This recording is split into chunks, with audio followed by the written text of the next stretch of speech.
Next to Facebook, and the global outage of the company's social media apps then saw a damaging testimony from a former employee on how the company chooses, she says, profit over safety.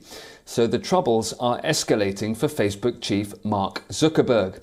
The CEO has broken his silence on some of those recent allegations. He's put forth a strong defense in a note to Facebook staffers. Zuckerberg says claims made by the former employee in the United States, Frances Haugen, did not make any sense. He says the argument that Facebook deliberately pushes content that makes people angry, all for profit, is illogical. Zuckerberg also pushed back against Haugen's claim on a 2018 newsfeed change that allegedly encourages the sharing of more divisive content. He said it was done to encourage the sharing of more content between friends and family, despite Facebook knowing it would lead to decreased engagement. And Zuckerberg tried to clarify on Instagram's negative effects on teens, according to the whistleblower. He says the company will continue its research and prioritize building what is safe and good for children. On Tuesday, a Senate committee convened a public hearing with Facebook's whistleblower Frances Haugen. The focus of that hearing was the safety of children, and broader concerns also including toxic algorithm amplification.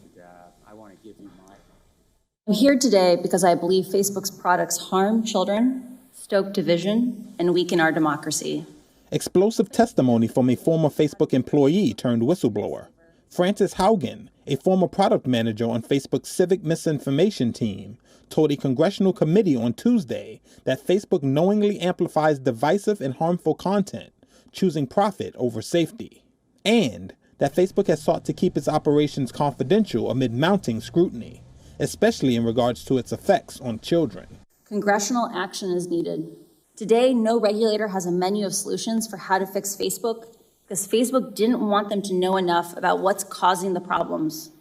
Lawmakers in both parties pounced. Its only real principle is profit. Mark Zuckerberg's going sailing and saying no apologies. Accusing CEO and founder Mark Zuckerberg of pushing for higher profits, while being cavalier about user safety. And they demanded that regulators investigate whistleblower accusations that the social media company harms children and stokes divisions.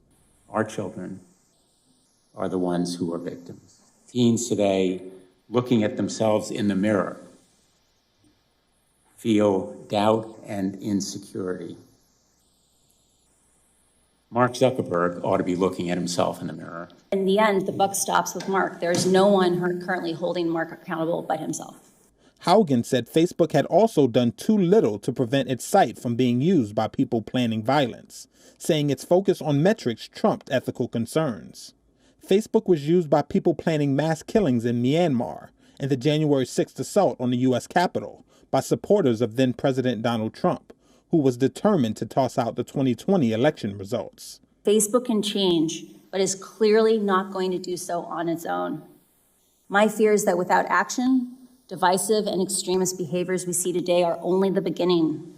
What we saw in Myanmar and are now seeing in Ethiopia are only the opening chapters of a story so terrifying, no one wants to read the end of it.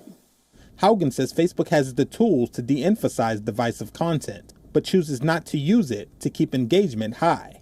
Facebook knows that content that elicits an extreme reaction from you is more likely to get a click, a comment, or reshare. A Facebook spokeswoman disputed Haugen's knowledge of the company's inner workings, adding, quote, "We don't agree with her characterization of the many issues she testified about." The Senate hearing reflects the rising anger in Congress with Facebook amid numerous demands for legislative reforms, with senators warning that Facebook faces a reckoning akin to other industries like big tobacco.